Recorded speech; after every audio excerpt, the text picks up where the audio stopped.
Sejam bem-vindos ao podcast Cruzamentos, onde os temas da tecnologia, saúde e sustentabilidade se cruzam. O meu nome é Daniel Guedelha e estou acompanhado pelo meu amigo e anfitrião, André Correia. Convidamos a subscrever a nossa newsletter em cruzamentopodcast.com. Olá e bem-vindos.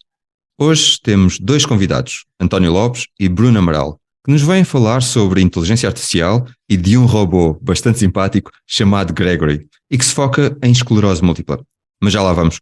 Olá António, olá Bruno, muito bem-vindos ao podcast Cruzamento. Vamos começar com a nossa já habitual pergunta. Para quem nos ouve, em 30 segundos, quem é o António Lopes e quem é o Bruno Amaral? Posso começar eu então? Bem, eu diria que eu sou um bocado difícil de definir, muito menos em tão pouco tempo, mas vou tentar.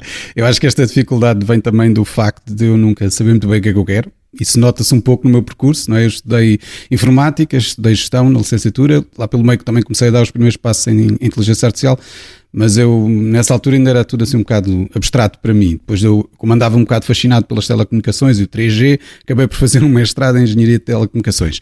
Mas também percebi que não era as telecomunicações que eram a minha área e por causa de ter andado também lá pelo meio a trabalhar em projetos europeus de investigação, eu pensei que queria investigar em inteligência artificial e então acabei por fazer depois um doutoramento em Ciências e Tecnologias de Informação com especialidade em inteligência artificial, mas eu se me fosse definir, eu diria que eu sou um programador de alma. Eu gosto mesmo de dizer às máquinas o que é que elas devem fazer e apesar do meu foco agora ser mais na programação web e na inteligência artificial, eu continuo a gostar de estar sempre a molhar os pezinhos nas outras poças, digamos, a fazer experiências noutras áreas, quanto mais não seja para me manter sempre informado. Se calhar por isso também é que eu também criei aqui o meu podcast, o 1 sobre 0, para poder falar sobre vários temas da área da ciência e tecnologia com gente interessante. E devo dizer que essa tem sido, de facto, a experiência mais enriquecedora. E pronto, em 30 segundos acho que é o melhor que eu consigo fazer. Do meu lado, eu partilho um bocado a sensação do António, em que eu ainda não sei o que é que quero ser quando for grande, porque eu sou de comunicação, eu sou consultor de comunicação e dou aulas em relações públicas e estratégia de comunicação. Mas, tal como o António, também gosto de pôr os computadores a fazer aquilo que nós queremos que eles façam por nós e de os tornar uma ferramenta para o nosso bem-estar e não nos tornar escravos dos computadores, como algumas pessoas pensam que nós queremos fazer. Resumidamente, acho que é isso. Excelente, obrigado António e Bruno. Se calhar aqui começar por ti, António. Tu és investigador no ISCTE para os temas de inteligência artificial. A inauguração deste podcast, do podcast Cruzamento, em 2020, foi com o Arlindo Oliveira, exatamente sobre inteligência artificial. Queres começar por explicar aos nossos ouvintes como defines isto da inteligência artificial e, como investigador, o que achas que mudou nos últimos 2 anos e quais são as grandes tendências nesta área? Sim, olha, realmente o professor Arlindo Oliveira, do técnico, é de facto uma grande referência aqui da área da inteligência artificial e acho que foi uma excelente escolha para o vosso primeiro episódio, parabéns. Acho que não poderiam ter escolhido melhor pessoa para falar sobre essas áreas. Bem, em relação então à tua pergunta, definir inteligência artificial, olha, é um pouco como eu, é ao mesmo tempo simples e complicado, eu diria. Passo a explicar, é assim, é simples no sentido em que a inteligência artificial é simplesmente um campo de estudo que visa criar uma máquina inteligente, não é? Esse é o conceito mais básico e até aí tudo bem. O complicado vem depois quando tu tentas definir o que é que queres dizer com inteligente, não é? Do ponto de vista humano, nós caracterizamos a inteligência de várias formas. Nós podemos considerar a inteligência como a capacidade de inferir novo conhecimento, de tomar decisões com base em factos, analisar o ambiente que nos rodeia, não é? Ou mesmo considerar a inteligência, não é, como aquela capacidade de aprender com experiências passadas, planear os passos futuros, não é? Mesmo que sejam em situações completamente novas, não é? Que nós nunca experienciámos antes. Esta é de facto aquela capacidade inerentemente humana que é aquilo que nos distingue dos restantes seres do planeta, não é? Também por isso é que somos o ser dominante, vá. E depois há outros níveis de inteligências que são expressos acabam por ser evidentes, mas em campos completamente diferentes, como a inteligência emocional, a inteligência musical, etc. Mas isso também não entra muito aqui. Portanto, seja de perspectiva for, a caracterização do termo inteligência artificial advém exatamente de se tentar reproduzir estas capacidades do lado das máquinas, ou seja, o que se procura estudar neste campo é mesmo criar máquinas que consigam demonstrar este tipo de comportamentos de forma equivalente ou até mesmo superior aos humanos. O problema base é que nós nem sequer percebemos este fenómeno de inteligência nos humanos, não é? Como tal é muito difícil reproduzir isto nas máquinas e portanto o que se faz é explorar aquelas capacidades em que as máquinas são muito boas, não é? Como por exemplo a capacidade de executar cálculos, processar grandes volumes de dados muito rapidamente para simular esta aparência de inteligência, não é? E aos poucos vai-se chegando lá, mas ainda não estamos Eu diria que nós estamos perto assim, de conseguir simular o cérebro humano. E ainda estamos a umas décadas longe disso. Em relação à segunda parte da pergunta, né? Tu falavas sobre as mudanças dos últimos anos e as tendências na área. Bem, a principal mudança que impulsionou a inteligência artificial para este patamar que nós vemos agora e que toda a gente fala, eu diria que na última década foi mesmo a democratização de acesso à mesma. Antes, quem queria trabalhar nesta área precisava de ferro, precisava de hardware, precisava de investir em conhecimentos vastos de infraestrutura informática para conseguir montar aquelas máquinas que iam suportar o trabalho nesta área. Com a expansão desta infraestrutura cloud, não é, que passou a apresentar nos seus catálogos de serviços soluções e perfis de hardware específicos para desenvolvimento de modelos de inteligência artificial, aí tudo muda. Não é? Porque o pessoal deixou de ter que se preocupar em criar este tipo de infraestrutura e passou a estar disponível para qualquer pessoa e, portanto, focaram-se naquilo que importa, que é o desenvolvimento dos modelos que depois suportam a inteligência artificial que nós vemos hoje em dia. Em relação às tendências que perguntavas, é evidente, não é? Os últimos 2 anos vêem-se e foram muito profícuos, né, nestes modelos de geração de vários tipos de conteúdos, ou seja, aqueles modelos em que nós damos um primeiro input e o modelo depois faz o resto. Dou alguns exemplos, eu imagino que até vocês devem conhecer.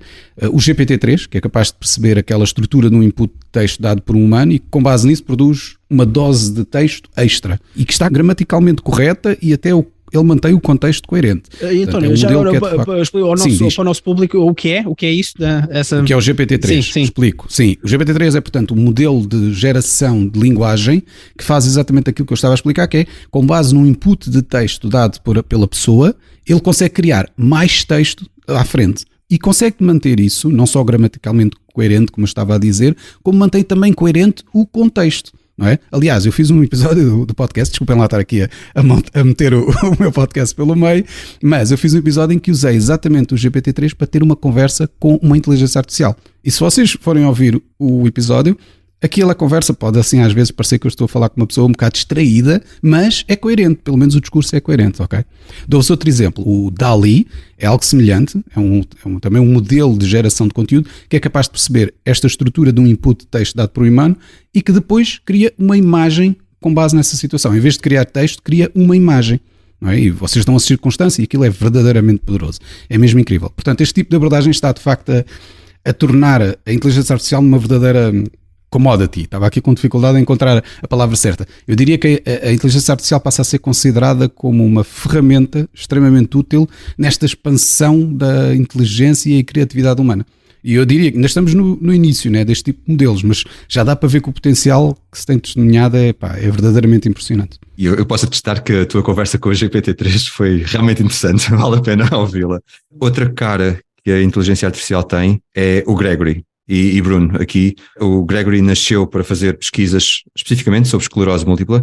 No podcast Cruzamento nós pretendemos também contribuir para o conhecimento dos nossos ouvintes, por isso perguntar-te se podes explicar o que é a esclerose múltipla e depois iremos ao Gregory. Certo, começando por assumir que eu não sei tanto da condição quanto seria desejável, a esclerose múltipla é uma doença autoimune em que o nosso sistema imunitário começa a atacar o sistema nervoso, removendo a camada protetora dos nervos e que leva a algumas dificuldades na locomoção das pessoas e uma série de outros sintomas que podem surgir.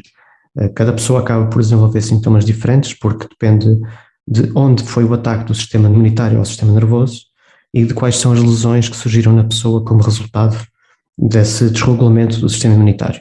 Grosso modo é isto. Acho muito bem explicado, Bruno. Tal como o André disse, vamos então voltar aqui ao Gregory, que nasceu para fazer essas tais pesquisas. Queres falar-nos um pouco mais sobre isto, sobre o Gregory?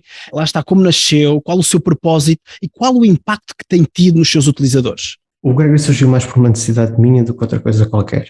A ideia começou a surgir quando eu fui diagnosticado e quando estava a começar a pensar, ok, eu tenho que me informar um bocadinho melhor sobre o que é que está a ser investigado nesta área e como é que eu posso então melhorar a minha qualidade de vida. Obviamente que eu não queria passar o tempo todo agarrado ao Google ou ver fontes pouco credíveis.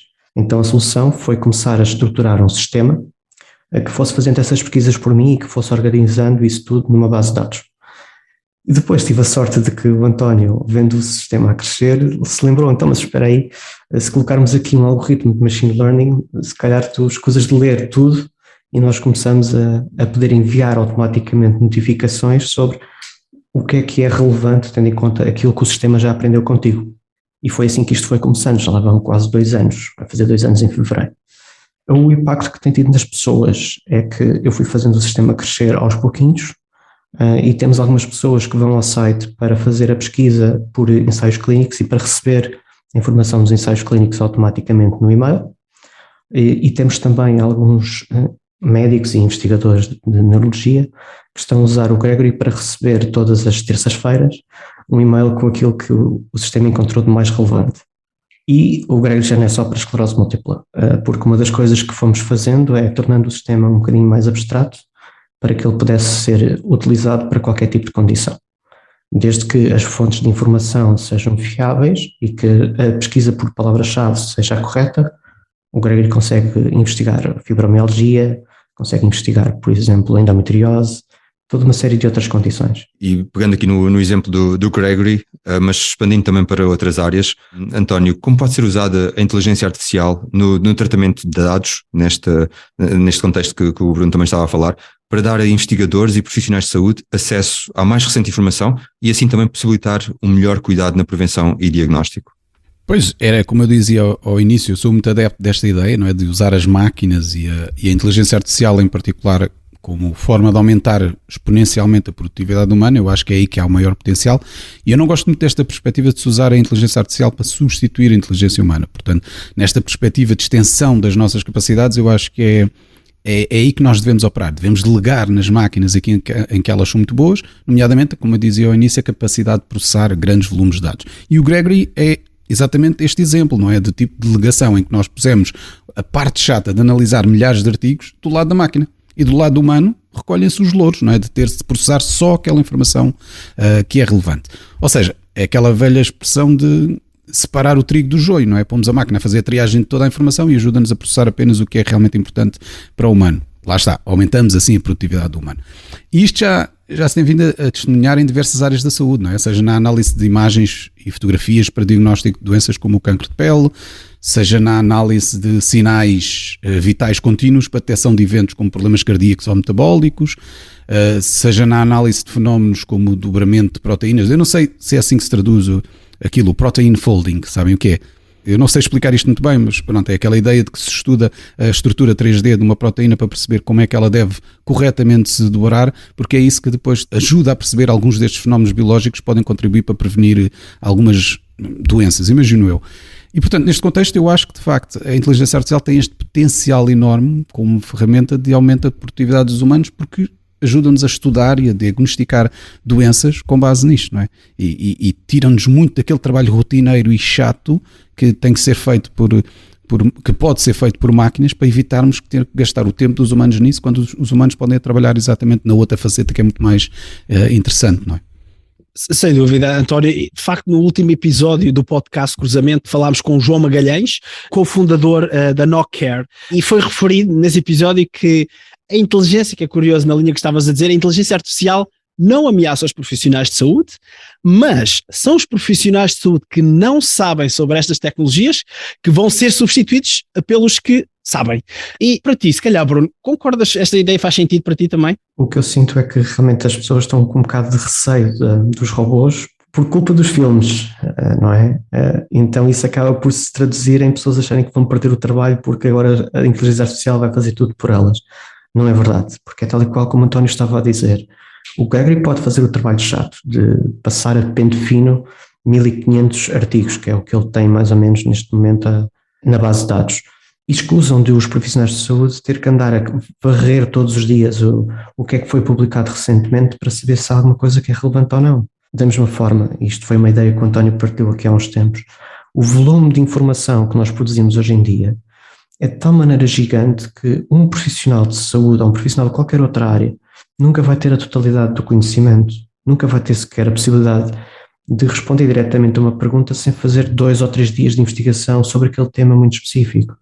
E é aí que vai entrar a inteligência artificial. É eu poder fazer perguntas a um sistema que foi treinado com informação de qualidade para que ele me diga, ok, então para a tua questão específica sobre qual é o melhor tratamento para esta doença, temos aqui estas evidências. Numa segunda fase, depois cabe um profissional de saúde, ou um médico, ou um investigador, ok, vamos lá então confirmar mais a fundo o que a inteligência artificial está a dizer, para confirmar ou não e para escolher se para o caso concreto do meu paciente este é o melhor caminho ou não.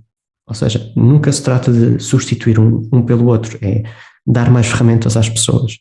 E nesta complementaridade que vocês estão a referir, um bocadinho no plano mais macro, a inteligência artificial traz também alguns desafios de ética ao ter esta complementaridade com o ser humano. Por exemplo, os acidentes com carros autónomos, que às vezes se vêem nas notícias, se um algoritmo der informação errada a um técnico ou provocar um acidente, de quem é a culpa? É da máquina? É do developer? É de quem usa a máquina? António, aqui gostaríamos de saber qual a tua opinião sobre esta questão de ética quando ligada à inteligência artificial. Epá, nessa conversa, eu adoro de facto essa conversa e acho que é muito importante termos a diversos níveis, só que eu diria que é impossível de responder no curto espaço de tempo que temos. Eu acho que era preciso um episódio só para responder a isso, mas eu acho que há aqui uma outra discussão que nós, mais pequena, que podemos ter. Só um pequeno disclaimer: eu acho que não sou a pessoa indicada para fazer uma análise absolutamente legal destas questões, porque de direito eu percebo muito pouco, mas eu penso que podemos extrapolar aqui alguma culpa em relação ao exemplo que tu estavas a dar. Isto é, o autopiloto que existe atualmente nos Teslas, não é? Só essa pequena nota. Esses autopilotos que existem atualmente é considerado naquilo que é chamado o nível 2, numa escala que vai, julgo eu, até ao nível 5, que é o que se considera o veículo verdadeiramente autónomo. E, portanto, nós ainda só estamos no nível 2. E neste nível 2 é definido que, apesar de se poder deixar o veículo fazer algumas das manobras, é exigido ao condutor que esteja sempre e constantemente atento ao comportamento do veículo, certo? Para poder reagir em caso de erro do veículo supostamente autónomo, não é? E como tal, neste caso, se há um erro do carro e uma catástrofe acontece, eu diria que a culpa é sempre do condutor. Portanto, não há, aqui, neste momento, pelo menos, não há dúvida. Mas eu suponho que tu não querias estar a falar desta perspectiva atual, mas mais numa perspectiva futura em que os veículos estarão, por exemplo, nessa categoria de nível 5, em que são considerados verdadeiramente autónomos. E aí a coisa começa a ficar mais difícil de analisar em termos de culpa, porque, pensa assim, eu pelo menos eu quero acreditar que quem decide dar essa classificação a um determinado veículo e que permite que esse veículo navegue assim na estrada sem qualquer intervenção humana, deve ter feito os testes todos necessários que permitem assegurar que o veículo é de facto seguro, não é, para ter esta condução autónoma. E portanto, quando nós chegamos a esse ponto, a responsabilidade já está muito distribuída por diversas entidades, porque nós já somos muitos intervenientes diferentes a participar nisto que fizeram parte de um circuito de análise, de testes, aferiram se o produto é seguro e, portanto, conseguem considerar que o produto deve ser usado sem restrições. E se pensares se isso é acompanhado, não é, uma correta monitorização por entidades oficiais para garantir que o produto se mantém seguro ao longo do tempo, eu parece-me um modelo adequado para permitir que nós possamos ter exatamente veículos autónomos a andar nas nossas estradas. Agora, não sei se perceberam onde é que eu queria chegar com isto, mas na verdade eu estou aqui a tentar fazer um paralelismo entre isto e aquilo que existe atualmente, hoje em dia, e há bastantes décadas, numa área muito específica, que é os organismos que são responsáveis por monitorizar os fármacos. Da mesma maneira que nós temos um organismo como o Infarmed e outros organismos análogos nos outros países que testam e monitorizam rigorosamente todo o tipo de medicamentos para perceberem se são seguros para consumo geral, será que não está também nesta altura de pensarmos numa abordagem semelhante para a inteligência artificial? Será que faz sentido termos um organismo que é responsável por analisar, não é? Os algoritmos de inteligência artificial são disponibilizados pelo mundo fora. Reparem, se nós... Acho interessantíssimo a comparação com os fármacos, é interessante que eu estava exatamente a pensar nisso. Eu acho que aqui o pequeno caveat é que quando na indústria farmacêutica, quando submetes um dossiê, o dossiê fica fixo, portanto o medicamento à partida já não mexe, a inteligência artificial é um contínuo ou não, a refletir apenas. É verdade, e tens toda a razão com esse aspecto. Por isso é que eu também falei em monitorização contínua. Porque repara, primeiro de tudo, se nós tivermos isto que eu estava a explicar, nós acabamos por resolver também o problema da ética na inteligência artificial, porque da mesma maneira que o Infarmed analisa todos os aspectos éticos de um clinical trial para um medicamento, não é? Também este organismo seria responsável por analisar as implicações éticas de fazer deploy de qualquer tipo de algoritmo de inteligência artificial na sociedade. Só que, e muito bem dizes, estes algoritmos evoluem, aliás, é essa a ideia, que eles aprendam com o ambiente onde estão a operar e que vão conseguindo trabalhar. Ora, eu também espero que estes organismos tenham a competência necessária para fazer essa análise que lhes permita manter esta monitorização constante daquilo que está a ser feito. A partir do momento em que eles começam a notar enviesamento destes algoritmos, começam a notar consequências perigosas daquilo que é a aplicação deste tipo de algoritmos na sociedade, naturalmente tem que haver um processo destes que garante isto. Então repara, mesmo na questão dos medicamentos, isto também acaba por acontecer. Há medicamentos que estão no mercado e a uma dada altura alguém diz, espera, descobriu-se aqui uma coisa nova. houve aqui um caso que matou uma pessoa, vamos reinvestigar, tira-se um medicamento e volta-se a investigar, correto? É a mesma coisa, portanto, eu não diria que o medicamento sofreu uma evolução, mas se calhar houve alguma coisa que escapou na fase anterior de análise e de testes e isso tudo, e que permitiu garantir que essa monitorização constante obriga o medicamento a voltar à fase de análise e de testes, ok? E portanto, eu acho que esta é que é a discussão que se deve ter à volta desta parte da ética, que é, nós não podemos confiar estritamente na ética dos developers, das empresas, porque essas têm interesses económicos por trás e portanto, não vamos por aí, porque isso é perigoso misturar ética com essa parte. Portanto, temos que garantir que há uma ética imposta sobre esta malta a montante, não é? E portanto é aqui que tem que entrar este tipo de abordagem. Eu não estou a dizer que seja exatamente da mesma maneira que é feito para o caso dos fármacos, mas alguma coisa tem que existir para estas áreas. Interessantíssima a comparação. Obrigado, António, pela partilha. Estamos, infelizmente, a aproximar-nos do fim do episódio e nesta segunda série nós estamos a focar-nos no cruzamento entre tecnologia, saúde e sustentabilidade. Se falássemos com o Bruno e o António daqui a, vamos dizer, 10 anos, como é que eles nos descreveriam as mudanças que estas 3 áreas trouxeram ao mundo e porquê? Se calhar começar por ti, Bruno. Estas 3 áreas, olha, focando mais a parte do Gregory, eu acho que estamos a ver uma diferença de paradigma no que diz respeito à informática e à tecnologia, que é, antigamente nós fazíamos programas de computador para serem ferramentas, agora começamos a fazer programas de computador para ser assistentes, para que, como o António diz, façam a parte chata do trabalho que nos rouba tempo e que rouba qualidade de decisão. Acho que é por aí. Em termos de saúde, há aqui realmente muitas coisas que podem acontecer, mas aí até eu não me atrevo muito a arriscar. O que eu gostava de ver acontecer é que ferramentas como o Gregory, que são open source, possam ser mais utilizadas. Porque as pessoas não percebem que isto é como as vacinas. Quanto mais pessoas estiverem a usar ferramentas de qualidade e informação de qualidade, melhor para toda a gente. Por isso é que o Gregory é open source. Por isso e outras razões que o tornam útil para que outros pacientes o possam utilizar para outras condições. Mas no fundo é isso. E quanto à parte da sustentabilidade, a sustentabilidade que nós devíamos estar à procura não é só a ambiental, social e ecológica, devíamos estar também à procura em tudo aquilo pequenino que nós fazemos, como é que se torna sustentável. E é essa uma das outras razões pelas quais o Gregory é open source, porque se acontecer qualquer coisa a qualquer um de nós, ao menos o código fica lá e alguém pode tocar nele e levá-lo para a frente. E essa sustentabilidade de longo prazo acho que também é importante e não vejo as ferramentas que nós usamos hoje em dia a ter isso muito em conta. Até porque outras que nós conhecemos, como o GPT-3 e semelhantes, têm interesses económicos por trás e têm empresas privadas por trás, portanto é natural que eles tentem proteger a sua vantagem competitiva, não é? Obrigado, Bruno. Antes de passar ao António, se as pessoas quiserem saber mais sobre o Gregory, basta ir ao Google e escreverem Gregory? Gregory traço. Acho que se escreverem só Gregory vão encontrar muitas outras coisas, não é? Mas sim. Pois, porque o nome Gregory surgiu porque ele inicialmente agregava pesquisas e porque é também um hat tip ao Dr. Gregory House. Ok. Então como é que as pessoas escrevem Gregory, mais alguma coisa, que é para irem diretos lá ao sítio certo? O que é que sugeres? Gregory-ms.com de Multiple Sclerosis. Ok, excelente. Obrigado, Bruno. António, a mesma pergunta para ti. Eu gostava muito de aceitar esse desafio e encarnar o António daqui a 10 anos, mas acho que isso não dá. Eu acho que, olha, vou fazer antes a coisa ao contrário. Eu vou dizer aquilo que eu gostava de poder dizer daqui a 10 anos. Olha, eu gostava de poder dizer que nós conseguimos efetivamente motivar aquelas grandes empresas tecnológicas a desenvolver modelos de inteligência artificial verdadeiramente úteis para o avanço da saúde e que por isso mesmo hoje em dia o combate às doenças acabasse por ser um pouco mais personalizado, não é? Imagina uma coisa do género, uma análise ao sangue permite determinar não só as maleitas do que o paciente sofre, como permite logo definir o tratamento adequado, direcionado e personalizado à composição biológica e genética do paciente, não é? E este é o tipo de análise que é um volume de dados absurdo, que poderia existir modelos de inteligência artificial daqui a 10 anos que conseguissem fazer esse tipo de coisa.